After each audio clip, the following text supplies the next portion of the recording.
with all the conviction of my soul, I testify that he did please his Father perfectly, and that a perfect Father did not forsake his Son in that hour.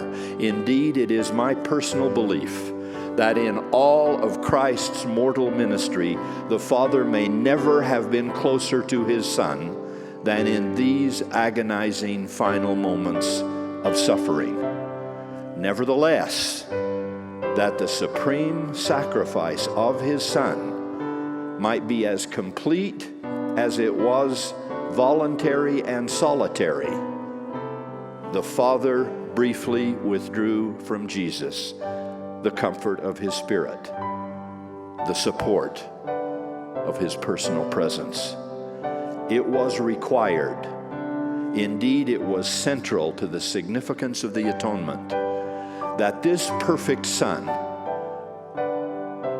who had never spoken ill, nor done wrong, nor touched an unclean thing, he had to know how the rest of humankind would feel, us, the rest of us, when we did commit such sins.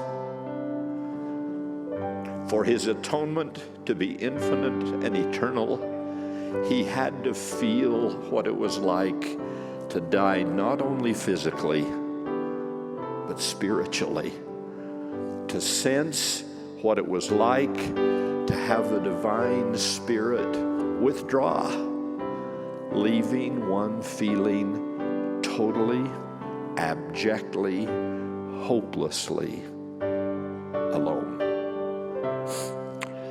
But Jesus held on. He pressed on. The goodness in him allowed faith to triumph even in a state of complete anguish. The trust that he lived by told him, in spite of his feelings, that divine compassion is never absent, that God is always faithful, that he never flees nor fails us.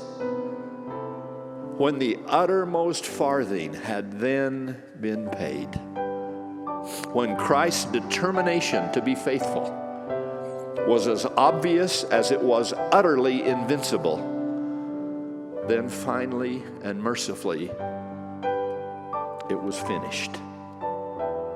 Against all odds, and with none to help or uphold him, Jesus of Nazareth, the living Son of the living God, restored physical life where death had held sway, and brought joyful spiritual redemption out of sin and hellish darkness and despair.